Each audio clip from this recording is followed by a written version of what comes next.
Hi folks, I'm Alan Watt and this is Cutting Through the Matrix on the 11th of September 2016. It's interesting about think tanks and how they operate, and you can get into awfully warped ways of thinking, really warped ways of thinking, because their whole idea in think tanks, especially in intelligence services, is how to outwit enemies and also look at how history will be written if they bring on some kind of an event. Therefore, they go around, before they start everything, they go around all the logic that you'd have naturally to something to find out how your logic will actually work, and then subvert it by preparing stuff in advance to complicate the events and so on. Then they're always in charge of it, you see. So and often too, it's not cause and effect. Sometimes it's the effect they're actually after. What has been the effect, for instance, of 9/11, you see? And this is a very classic technique of intelligence services. What's happened is that the effect is more important, you see, and the effect drives the cause. So it's not cause and effect, it's the effect you're after which drives the cause. So the effect is that a group who pre-planned invading all those countries across the Middle East, on the list, you see, the New American Century group, had written in the 90s they wanted to take these countries out. And so if they took them out, it would guarantee generations of people who had lost relatives and friends and everything through Allied bombing across their nations. And there'd be perpetual warfare. That's retaliation, you see. That's all warfare they knew would have to be what they then call terrorist warfare, since those countries don't have air forces and all that kind of thing to retaliate with. Therefore, they'll send out their mad bombers and so on. So they knew this all in the 90s before it all happened. So that was the effect. It was the effect that they were after. Perpetual war, a state of what appears to be perpetual terrorism on the public, so that governments across their allied regions could then go into action together and change the system, basically. Now, it didn't mean a change of those who ruled the system. It was an upgrade for the rulers' behalf, on their behalf, actually, into the next phase of things, because now you have less freedoms. You're all monitored by law, and for your own good, to keep you safe and so on, etc., etc. And now you're into the planned society, planned economy stage.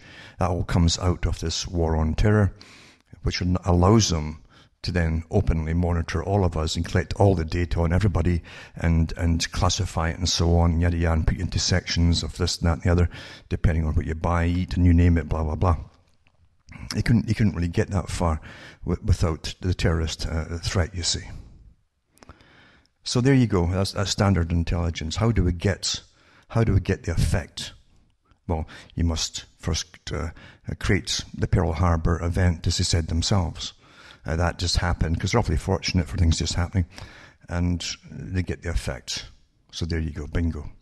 It's all here, and it's here to stay, because I've read the articles for years, even on the air. When I was on the air, and I'd read about the top people at the NSA and so on, and the Pentagon talking about get used to it. It's here to stay. You'll always be living under all these terrorist rules now.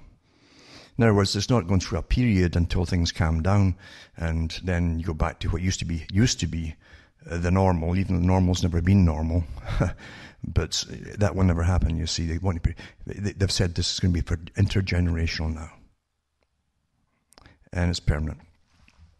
So there you go. Everything happens that way in real life, because you're not run by any real honest system. You never have been, to be honest with you.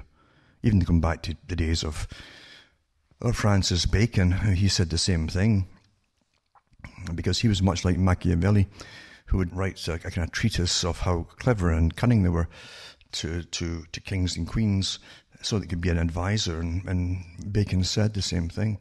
He said, never tell the public the truthful reason of why you're doing anything. Tell them some fable or whatever. And that's what we get taught to. We're taught fables and nonsense like children, you see, rather than any truth. Simple things too.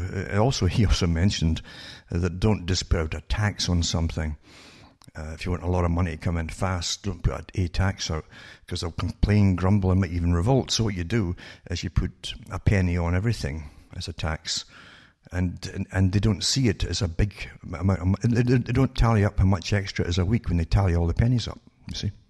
We really are played with, aren't we? We honestly are. And the thing is, too, we're trained to hand our brains over to other people. Really. Most folk don't have much confidence in themselves. They don't. They've been raised up, as Bertrand Russell said, that was intention, he was all for it, and trained to listen to experts, what appears to be experts. If you lived in a world of experts, you would never have a bank crash across the nation, or the world for that matter. It wouldn't happen.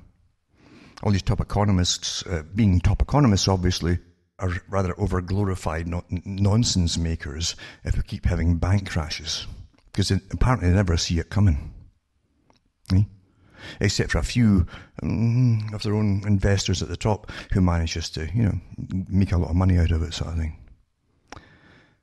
But that's how this con works. You see, you're trained to have no real confidence in your own conclusions on anything. In fact, you're taught not to have your own conclusions. You adopt someone else's conclusions. That's why you have debates on television non-stop, ad nauseum, on nonsensical things with always generally two opponents. And it's not a real debate anyway. It's a witty thing, because it's pre-planned before they go on television who's supposed to appear to win it, you see? And then that becomes your opinion. And sure enough, the polls are done the next day, quiet polls by MIT and all the rest of them, on your chatter on the net, etc. And sure enough, that's what you're prattling about. You've now adopted that opinion. It's very clever, but that's how deep it goes, to be honest with you. Really. You have very little choice in anything today, unless you break out of it and make your own choices on things. Now, I've been talking about the fact you're run by all these unelected organizations. They're all really one. They're all branches, specialized branches of the one, you see, for the planet. And, for instance, the Council on Foreign Relations, people in the States know what that is, or they should know, because it's been running them for about 100 years.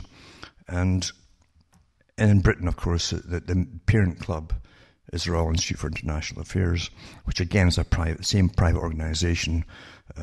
This unelected, these are both unelected by the public, and yet they create the policy for governments one after the other, you see. They create the strategy for war as well, intelligence and everything else. They also create the opinions of the general public and then within the nations, because they bring in all the top editors and conglomerate media corporations, so on, the heads of them, and the top journalists. They give you your famous names you come to think are really geniuses on the media, on television or whatever, and that becomes, they give you your opinions and everything. But on Wikipedia, for instance, it says the Council on Foreign Relations, CFR, was founded in 1921.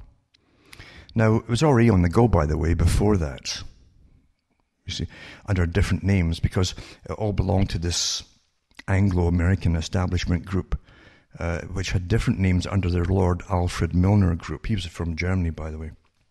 But and some of his top staff were as well, and although they didn't see themselves as German. But anyway, they wanted a world government, which they would control and organize. They brought eugenics into it. They all believed in all that kind of stuff that was around at that time. And they wanted to bring world wars around as well, to unite, to force the countries to unite together by getting them to their knees through starvation, rationing, depletion of natural resources and so on for war, until you just gave up your sovereignty. And then they would run the whole planet. Very elitist, and they still run it today the same way. And they always use great sounding things to get their agendas through, but it's always the opposite they actually mean, you know. See what it says, it was founded in 1921, so say that was officially founded, but no, it was already on the go under Colonel Mandell House, for instance, who he was the handler for President Wilson, who helped got the Federal Reserve through and all that kind of stuff. And it's a United States 4,900 member organization. Now it's actually more than that, because that's the general group. And there's an outer group, in an inner party group. That was all explained by their own historian, Carl Quigley. He was an insider. Anyway, that's how they build themselves. A non-profit publisher and think tank, specializing in U.S. foreign policy and international affairs. Now, why? People, if only folk would have stopped and said, why is your government that you think you elect obeying some private club? You see, does it make a mockery of the whole election business? Doesn't it? So it makes foreign policy and it's in charge of international affairs. And by the way, all the top guys who get appointed are all members of it too. The guys who get appointed into your governments.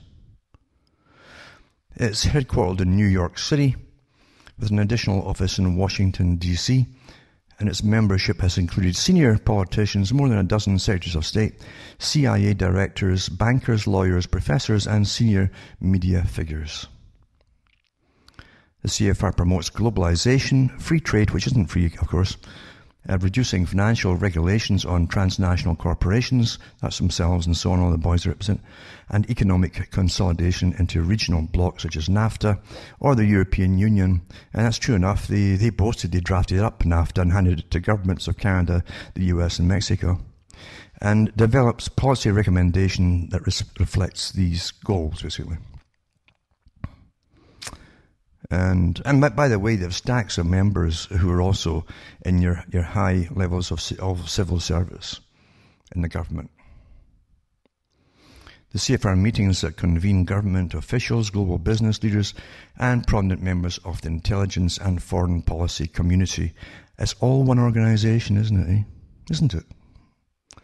And they get together to discuss international issues, The CFR publishes the bi-monthly journal called Foreign Affairs and runs the David Rockefeller Studies Program, which influences foreign policy by making recommendations to the presidential administration and diplomatic community, testifying before Congress, interacting with the media, and publishing on foreign policy issues. So there you are. Now, is this the top intelligence agency that all the others belong to, or what is it? Because they say it's secretive. Remember, to join this thing, you don't put in an application. You wait until they ask you. If they're going to ask you. That's it.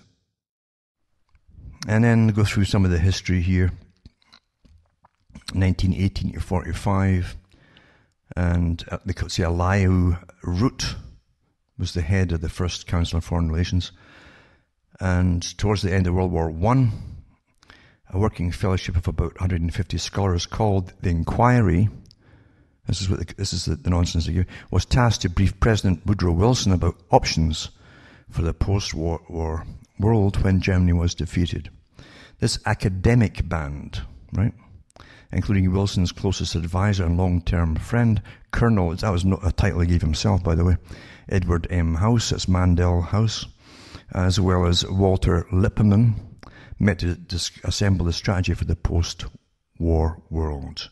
The team produced more than 2,000 documents detailing and analysing the political, economic and social facts globally that would be helpful for Wilson in the peace talks. Remember, they tried to use the League of Nations, which they created, and they put President Wilson as the main pusher for the whole thing to get world government set up then. That was the real purpose of it all. Anyway, the reports formed the basis for the 14 points which outlined Wilson's strategy for peace after war's end. And these scholars then travelled to the Paris Peace Conference in 1919 and participated in the discussions there. It says, believe you me, it was all planned before that, because the real boss, the top of the inner party over in London, as I say, was Lord Alfred Milner, and he had his boys creating the Boer War, and then even as it was ending, he was pushing for the propaganda through all the editors of the newspapers which they owned to push for war with Germany. But before the 20th century had even started. See, you're always living through the long-term plan, business plan these guys have, you see. Same bunch. unelected, as I say. And so here you are. And it says, decided to create an Anglo-American organisation called the Institute for International Affairs, which would have offices in London and New York. It says, due to the isolationist views prevalent in American society at the time, meaning about common sense left, the scholars had difficulty gaining traction with their plan and turned their focus instead to a set of discrete meetings that had been taking place since June 1918 in New York City under the name Council on Foreign Relations. So in other words, they tried to fool the American public, which they did pretty good at, pretty well. And it says the meetings were headed by the corporate lawyer, Elihu Root, who'd served as Secretary of State under President Theodore Roosevelt, and attended by 108 high-ranking officers of banking. So there you go. That's who runs the whole darn thing at the very top there. Manufacturing, trading, and finance companies, together with many lawyers, all the ones that helped to bring on the wars and profit from them and so on. The members were proponents of Wilson's internationalism, and that's awfully important to remember, but were particularly concerned about the effect that the war and the Treaty of Peace might have on post-war business. And it goes on and on with very, very superficial stuff, But it does tell you some of the characters were involved and how some of the heads of universities were involved too. You've got to get everybody on board if their intention is also to brainwash a whole generation of managerial class students. And so, they have them all through universities and so on. They give you all the movements, all the things to complain about, to protest, all that kind of stuff for themselves. They work, by the way, with the Ford Foundation. They run them, actually, and the Rockefeller Foundation. They run it through foundations, charitable foundations, as they call themselves. And they're all connected, these charitable foundations. They run thousands of non-governmental organizations. And this touches on some of them, but not an awful lot. It's very limited indeed. But that's what's the point in voting when these things are there already? You'll never hear any of the politicians even mentioning this organization, because all the ones who run at the top, as Carroll Quigley said, had always been a member, a quiet one, open or secret, of all parties. Doesn't matter about the ones down below. They'll all take membership if it's offered to them, because they're all got their hands out, as you well know. That's what politicians are like. But the heads already have been selected, etc. And that's how it works. So anyway, it does touch on the one thing, such as how it's always involved with the military too. They always use your military. And it says the Council on Foreign Relations serves as a breeding ground for important American policies such as mutual deterrence, arms control, and nuclear non-proliferation. In 1962, the group began a program of bringing select Air Force officers to the Harold Pratt House, that's the one in New York, to study alongside its scholars. The Army, Navy, and Marine Corps requested they start similar programs for their own officers. See? All the top NATO officers, by the way, are also members. And I've got some of their books here, talking about world government, how they'll use everything to bring about world government, you see. So anyway, always make sure your national security advisors are members, and everybody's a member. Everybody's a member that matters. And that's the way it is, folks. And David Rockefeller, of course, was a big player. He helped set up a lot of these things. Actually, old man Rockefeller did all that stuff too, and David Rockefeller took it over. It's a long story, but again, you're going through a big business plan, as I've said before, and you're living through the script. And they're awfully good at keeping you going. Awfully good. Even when it's time to go to war with countries, for their good, you see, these boys good, they always make all the excuses and reasons until you're furious at it, and you'll be all for it. They're awfully good at that. Now, what they also have set up, I don't think it mentions it here, it was all the G groups, the group of 4, the group of 8, the group of 10, 20, and all the rest of it. You see, the G20. That was standard part of the group that came out of England from the Alfred Milner group, and they still use that technique today, with groups for this, for that, and the other thing. Every area of life across the planet, they've got groups, you see. And once again, these groups are private. They don't change anybody's constitutions or charters They simply ignore them and create a little club. And then the more they meet, you see, the more it sounds very official and sanctioned by some kind of legality, but in reality, it isn't. It's their club. But whatever they decide, and it's all decided long before they meet for these clubs meetings, because all the stuff that they're going to sign into laws and treaties and all that, it's already done by the Sherpas that go way out in advance over years, making sure everybody's on board with all the leaders of this, that, and the other on board, and it's all signed. So they have a big feast and all that at the G20. And the same thing with even the Bilderberg as well, where you're given 10 minutes maybe to speak, and that's it. It's all planned that way. Now, if you look at any of the groups like the G20, you'll find they have what they call Chatham House rules on what they are not allowed to say to the general public. In other words, they'll lie their teeth off or say nothing at all.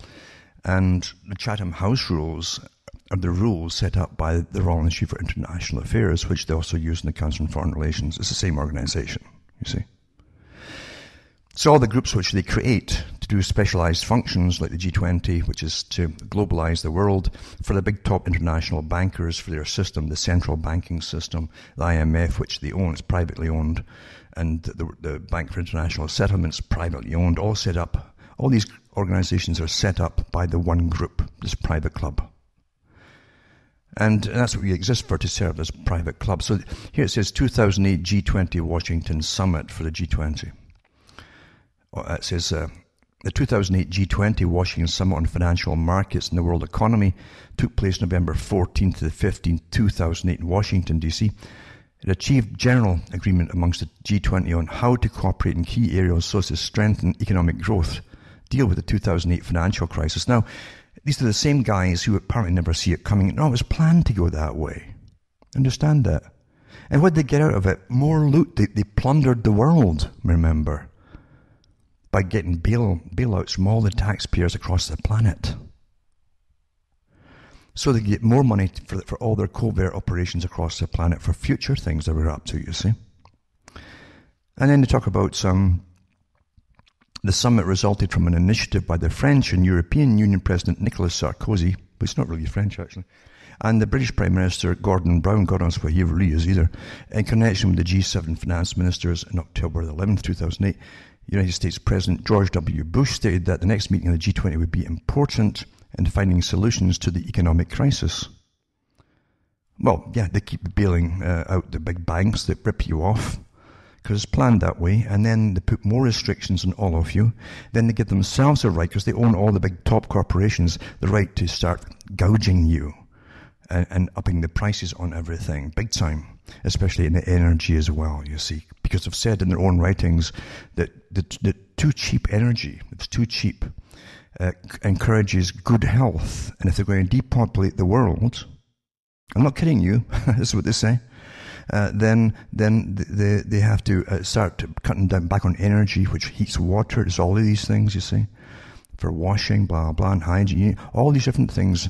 And if you can start to control all these valuable things, then the folk will start to see disease break out and stuff like that. No kidding you. Everything's been worked out and thought out in big think tanks, all belonging to the same, secretive group, which is open. It's an open secret, as I say. And then they give you some of the preliminary history of it too, of Bretton Woods, these other things too, the same organization brought out before. By the way, they always had communists, or would appear to be communists on board with them. They're always multi-billionaire communists, but that's okay, because it's the same group of people you see at the very top. And they always bring out the usual characters. They'll deal with putting forth papers, which they then implement into policy across the world. This private club does this, you see, that you don't elect. And they tell you what they plan to do about all the money system and so on. And as I say, give more power to the big corporations, which are also members of the same secret organization. Quite some, isn't it? Really, when you think about it. Quite some indeed. And also, I'll put up a link for members on the CFR's board of directors. No, it doesn't have them all, by the way. There's a lot of folk who are awfully secretive. But they give you quite a few of them. Former US Secretary of Treasury, for instance, Rubin. He was also a high-level executive at Goldman Sachs. They all just have musical chairs in them and with the same top organizations. And JP Morgan Chase, all the heads, etc. And yeah, and it's a lot more, of course. You can just check the names themselves, and if you want to really check the names, you find out they have a lot in common. And Richard Haas, for instance, is the president, and he's always he gives out little statements and little write-ups once in a while, and that goes to all his juniors underneath him in the CFR, who then go to town to show you how good they are, and they like his boots and all that, and they hope to get up the ladder by doing so in the newspapers, you see. And so there's Haas and Abizaid, and so on, Alan Blinder, all the reserve board characters and all the rest of it. They're all in there. Anybody who's anybody is in there, you see. That's how they become anybody. This organization makes them into somebody, you see. That's how it's done. That's how all things are done in this system here. They've even got Lawrence D. Fink, the chairman, chief executive officer of BlackRock, things like that. And a lot of things you don't even know what they are, if they even existed, but you'll see them there. Awfully important. Awfully important. And Timothy Geithner, etc., etc. These are some of the members. But they also have the secretive members of the inner party, the higher up ones, you see. And even the outer party are not supposed to know about them either, those out at the inner party. Now here's an article about the G20 here. This meeting is on right now. The G20 has set up a forum to combat world oversupply. Imagine that, eh? So now they're going to start deciding how much you're allowed to produce in any particular thing to suit the big corporations that are global, you see. And this is from the Bangkok Post. And it says here that the group of G20 leading economies will set up a global forum to combat world industrial oversupply. Which means, literally, if you want to start a business as well, you ain't going to get it started if they'll have you on the list there. Or we've already got enough doing that, they'll say, you see. Anyway, a senior European Union diplomat said Monday at a summit in China, the global steel industry is assailed by a huge oversupply, with Chinese demand plummeting as its economic growth has slowed. And the final communique will say that measures like subsidies are a root cause of market distortions. You see, all the big corporations too, they get massive, it's corporate welfare. All the biggest ones all get corporate welfare. You see. And a forum will be set up to monitor the process of cutting overcapacity. In other words, the government will just simply cut the cash to certain ones who are not quite up there on all the top club membership lists and so on. And I'll leave it all to the big boys at the very, very top, you see. They'll still be getting all the subsidies. And it's not just for steel, that's how they're going to start it off, you see. So the global steel industry is assailed by huge oversupply, etc. And it says the G20 host produces half the world's steel, and it stands accused of dumping on global markets by the US and European Union.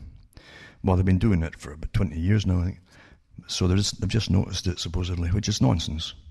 Both sides have slapped anti-dumping duties on each other's products in various sectors, but Chinese firms are suffering crippling losses from low steel prices too, and Beijing has repeatedly pledged to cut overcapacity in the country. Now remember, don't be confused. When they're using nations' names here, like China, and they'll use Beijing, etc. Because remember that many of the big corporations in China used to be based in your countries. They're actually American or whatever it happens to be. Well, they'll use that title too. They're really international, or internationalist, but that's the way it is. That's how it's been for a long, long time.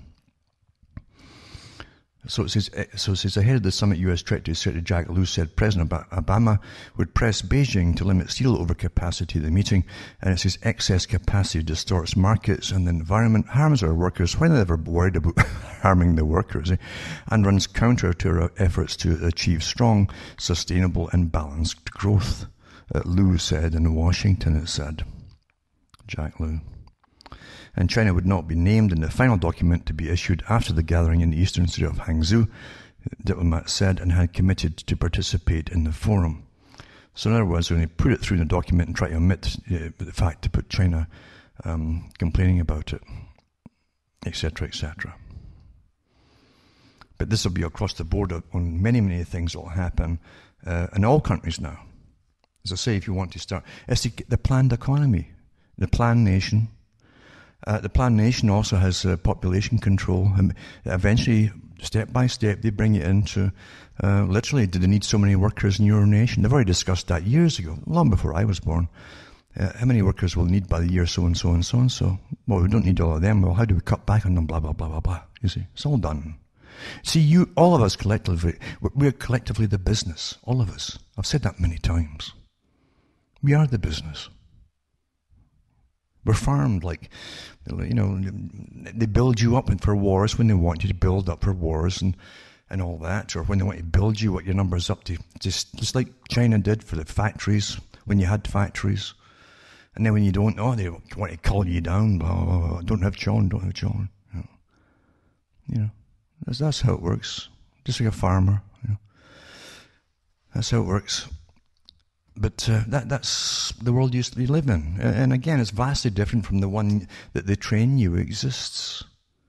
And you have lifelong training. They actually call it that, lifelong training, through news and media, to keep the illusion going that you really are independent. Each person's independent, make your own decisions. Lifelong training. I've got articles here too, mind you, where the president of China has said in speeches that he's pushing the West to make sure that they stick to their agreement for Western depopulation.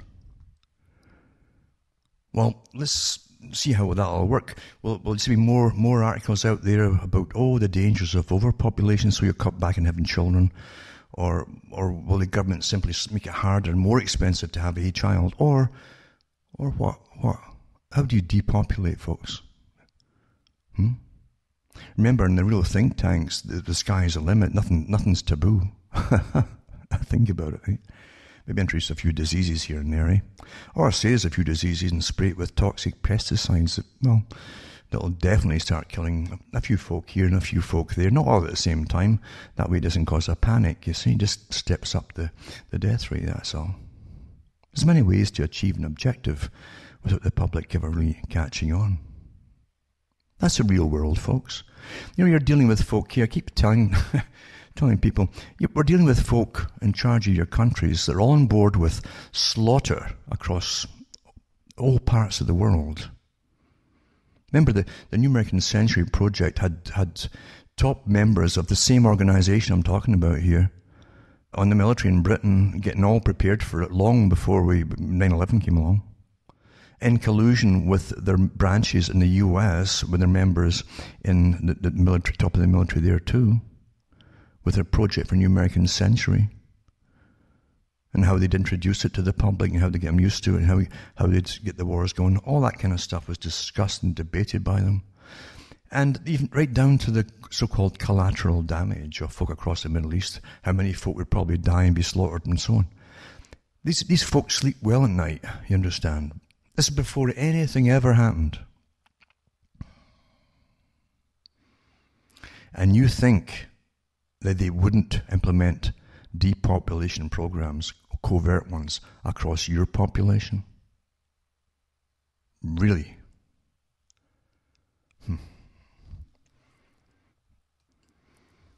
Now, I'm also going to put up links to stories that are put out by, again, members of the CFR. In fact, Haas has got one out too. That's his instructions to all the lesser members in the media to follow his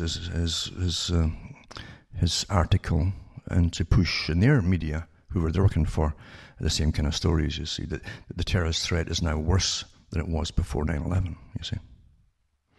And that's the big push, because they want it to stay, this terrorism. They've got so many plans to how you can totally control all societies and lead them into the direction of the complete planned society, global society too, you see. And I mean really controlled, down to this, nothing you could do on your own without permission. And that's already coming with this under the guise of sustainability, which these characters also rule, by the way, through their foundations and so on, and NGOs. Oh, you can't use that to heat yourself. Well, I'll die. Well, that's just tough cheese, isn't it? Yeah. You think I'm kidding? Well, I'm not kidding, you know. I'm not kidding. That's the way it really is, folks. And as I say, I'll put in the links to do with the terrorism here today. Basically, the terrorism threat is worse now than it was before 9/11. Yeah. So in other words, the effect was important. You see, cause and effect. But actually the effect is what they were after, as I say, which is a lot of stirred up hornets' nests that are not going to calm down. You see, that's what you wanted. Now you got it. I can remember the stories that came out with just people taking photographs of places in Britain and elsewhere after 9/11 happened, and getting arrested because they wouldn't get their cameras over. Just taking photographs of historical buildings, things like that, statues, you name it. How fast we adapt to it all till it's quite normal now, isn't it? How fast we adapt.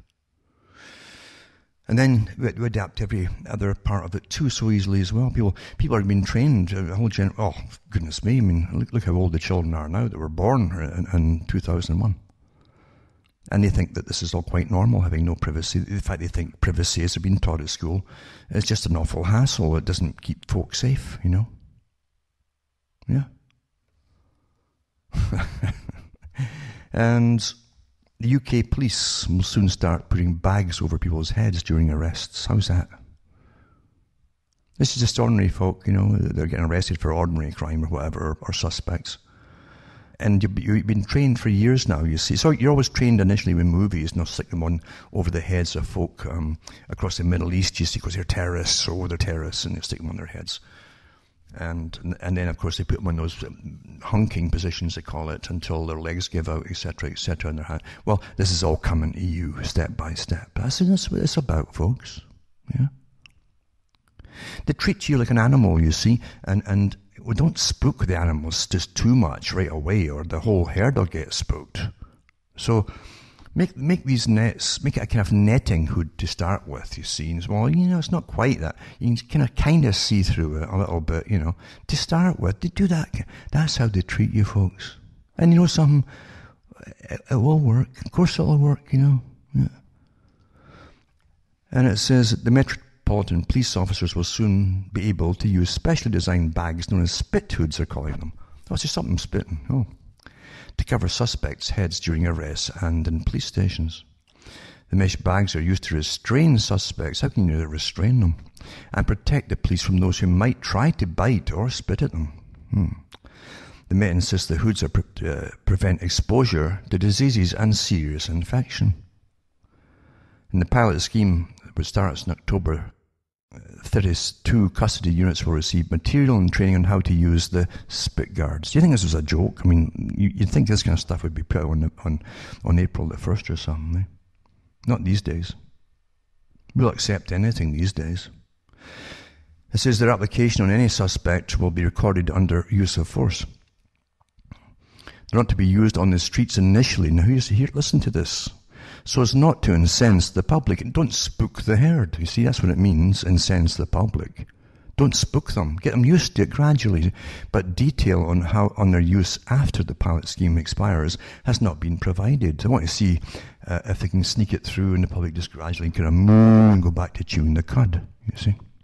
The measure has been controversial with human rights groups which have deemed the use of spit hoods an alarming development and as cruel and degrading. And it may breach suspects' rights, with some police chiefs suggesting the hoods resemble the trappings adopted at Guantanamo Bay. Oh, my goodness, even the police can see that. Oh. It says even the Met, that's the Metropolitan Office, was once opposed to them. Now they're all for it. Suddenly got paid off, you see. That's everything happens amongst these folk that you put your faith in. They get paid off. The hands are always out, you see. And it says we've seen many cases where police already have used these hoods unnecessarily and without justification, including on children and disabled people. Well, if you're disabled, they actually hate you all the more, I think. I really think they do, you know. Oh, you're useless.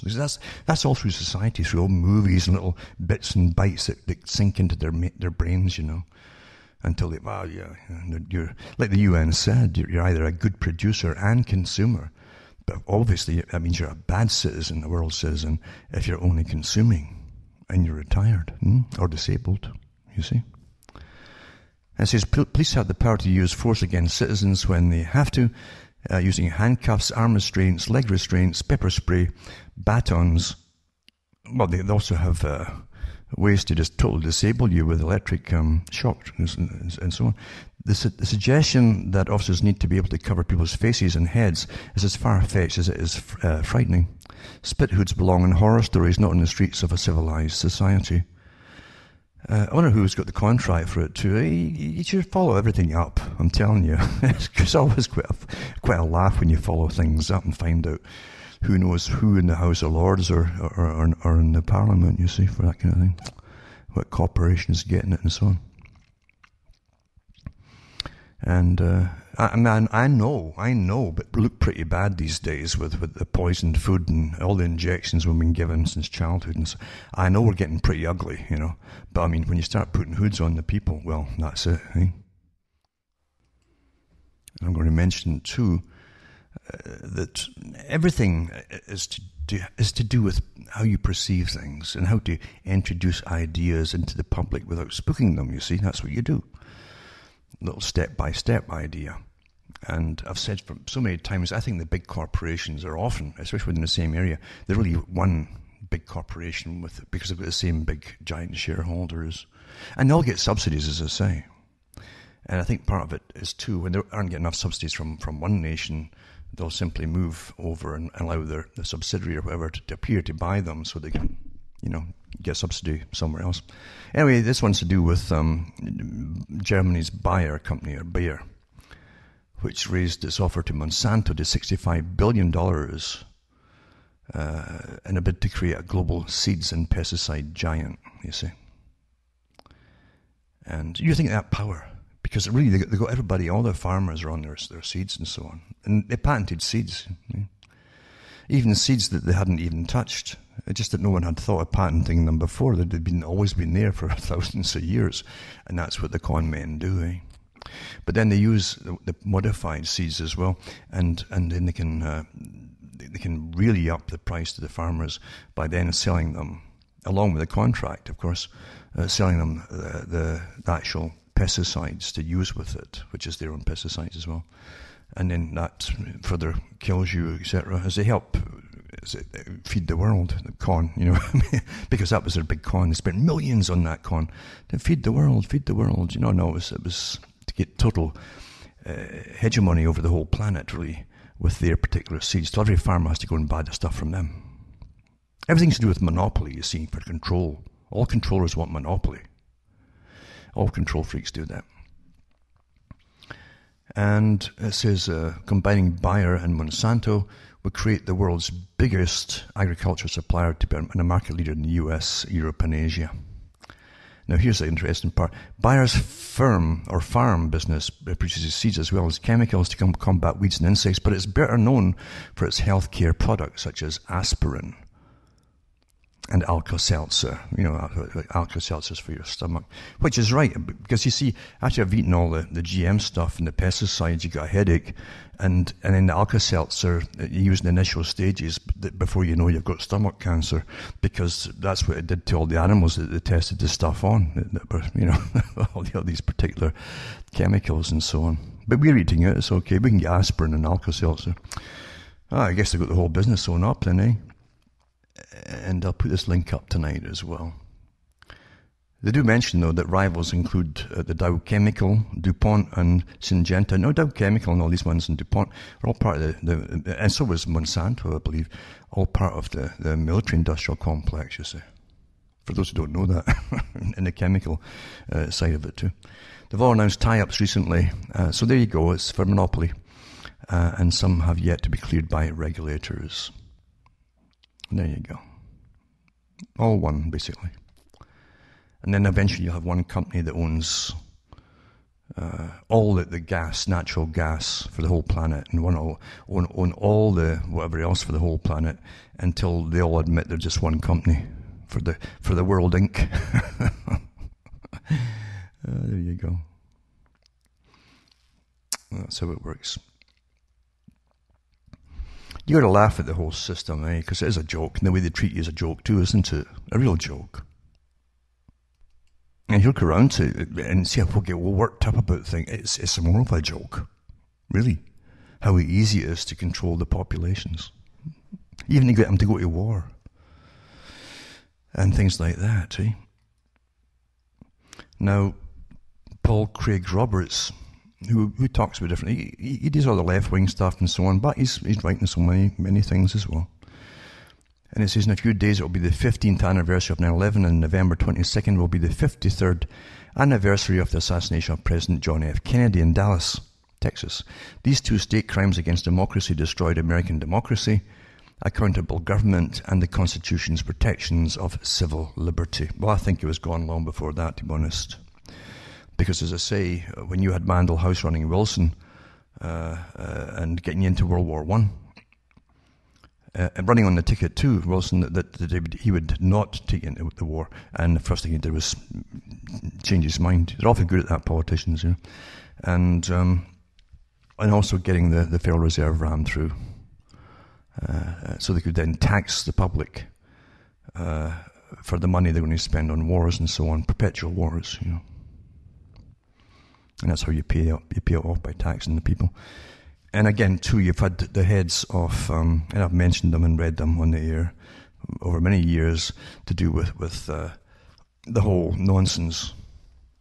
The CFR member, who, I think was it Gardner, was it? He said rather than hitting the US Constitution head on and having retaliation and so on, which would always block it, and you'd have to have an end run around it. Just simply ignore it and build things over it and around it. And that's what they did, you see. That's what they did. So yeah, I mean, this certainly didn't. This wasn't the be all and end all. Bennett says years after the damage done by these events, American people no longer believe the official stories. And this is neither does the government, but the government will not validate the distrust that Americans now share. They'll never validate the distrust. Never admit anything. The share of the oligarchs' government by acknowledging the truth. The official explanation of the assassination of President Kennedy never made any sense, and that is true. Across the planet, people never made any sense. Videos of the assassination contradicted the official story, as did witnesses, and many credible people challenged the government story. The CIA was faced with official explanation becoming unglued and launched its media program stigmatizing doubters as conspiracy theorists. And that is true. That whole idea of they coined that term, conspiracy theorists, to ridicule anybody in the future. So everything's psychology, isn't it? And it works awfully well. The CIA's psych warfare against the public succeeded at the time, and for a number of years during which witnesses had mysterious deaths, and the trail grew cold. And that's true, I mean, in the real world, folk, they bump you off. They kill you. That's the real world. Oh, we're living in democracy. Really? And what movie was that in, But it says, but by the late 1970s, there was so much public skepticism of the official story that the US Congress took the risk of being labeled conspiracy cooks. The House Select Committee on Assassinations reopened the inquiry into JFK's murder. The House Committee concluded that the Warren Commission's investigation was seriously flawed, that there was more than one person firing at President Kennedy, and that there was a conspiracy to assassinate JFK. The corrupt U.S. Department of Justice contradicted the House Select Committee's report. However, the American people believed the Select Committee and not the corrupt Justice Department, which never tells the truth about anything.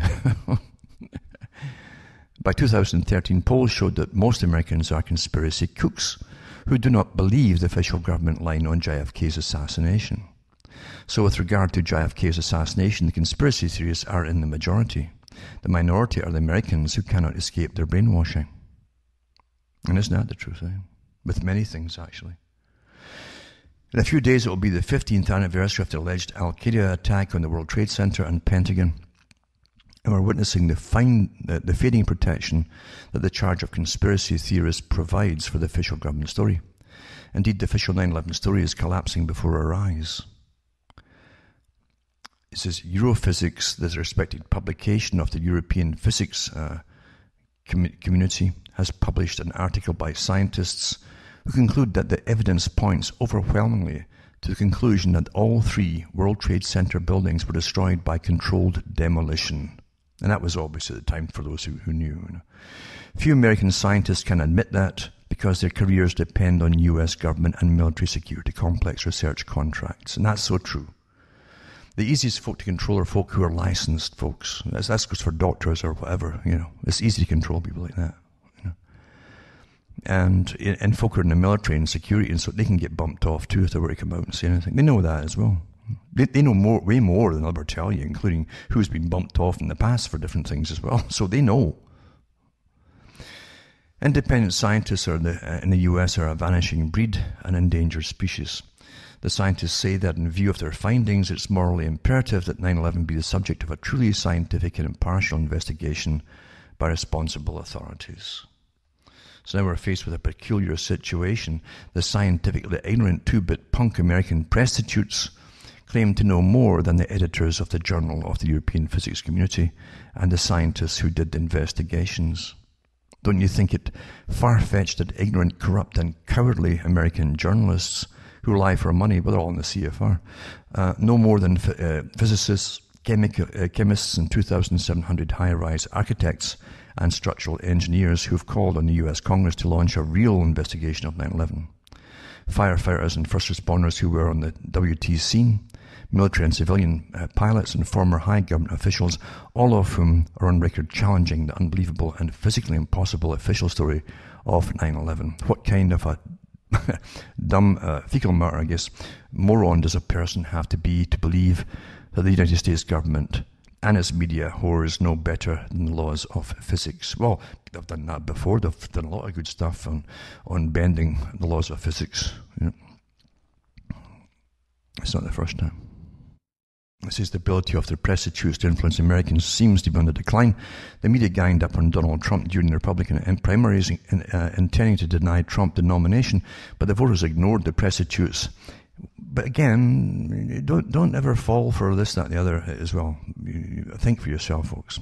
But it says, in the current presidential campaign, Hillary is not the runaway winner that the prostitutes are trying to make her, and despite the propaganda ministry, the legs under an official 9/11 story are wobbly, to say the least. Indeed, the official 9/11 story already has lost credibility with the American public, and last April, a Rasmussen poll found that Americans doubt they've been told all the facts about September 11th, 2001 terrorist attacks on the US, and strongly believe the government should come clean. The YouGov poll in 2013 found that 50% of Americans have doubts about the government's account of 9/11, which shows the public is far more intelligent and less corrupt than the prostitutes who are paid to lie to the public. And that is true. They're all paid to lie. They know it too, As I say, as soon as you're born, there's a stack of organizations all vying for control of your brain. This poll also found that as a consequence of the cover-up job performed by American prostitutes, 46% of Americans were not even aware that a third WTC building, which is Building 7, collapsed on September the 11th. And they've all seen it. And it's true enough. It was way out long after. There's no plane hit it. But anyway, I knew years ago that there's a cure for all that, There's a way to avoid all future terrorist attacks. You see, I realized that they had, because they claim that Rumsfeld and all these guys, from the New American Century Group, and Cheney, they were having a practice of that very thing happening at the World Trade Center that very day. That all came out in the time as well. And it also came out that they had all the groups in, FEMA and all the rest of them, in for this practice, you see. And of course, they even told the Air Force to stand down, because they always take off when a plane comes under the radar idea and it's going off its flight path and so on. And they always have the Air Force scrambling jets. Well, they told them to stand off and stand down because it's a practice, etc. No, and it turned out to be real, etc. And then in Britain, the 7-7 bombers, supposedly, hit the exact places on that same day, in the same bus even, that they were using for a practice bombing. And so there'll be no more bombings if we ban tests and practices. That's my answer to it all. You understand that? Just ban them all. And obviously, since it always happens when the governments are having test bombings about things, there'll be no more bombings. Just ban the tests. Very simple, isn't it? That's always an easy answer, isn't there? So you see, it's with time, folk, if they can, a lot of folk don't want to know about things like this. And I've met them face to face that they don't want to have bad news. They don't want to know about what bail-ins are to the banks. Or don't want to hear that. That's too scary. Yeah. Too scary. They don't want the happy stuff to get on the, all the news ends up with nonsense stories to keep them happy. The nonsense things, And a lot of folk want that now. It's too scary for them. That's how they've been trained to be. Anyway, this article goes on and on by Roberts, and it's quite good. But again, there's many articles saying the same kind of thing too. But it's true enough. I mean, it doesn't matter too. I said at the time, see, all the cons that they use to get things into war, to get something through, it doesn't matter if it's found out eventually, because they've achieved their objectives by then. Well, they have. You've got a world where they've got constant surveillance, constant terrorism, constant blah, blah, blah. And so they've achieved the objectives, plus they give themselves a right to go after all the countries on the list that they published in the 1990s, the Project for a New American Century group.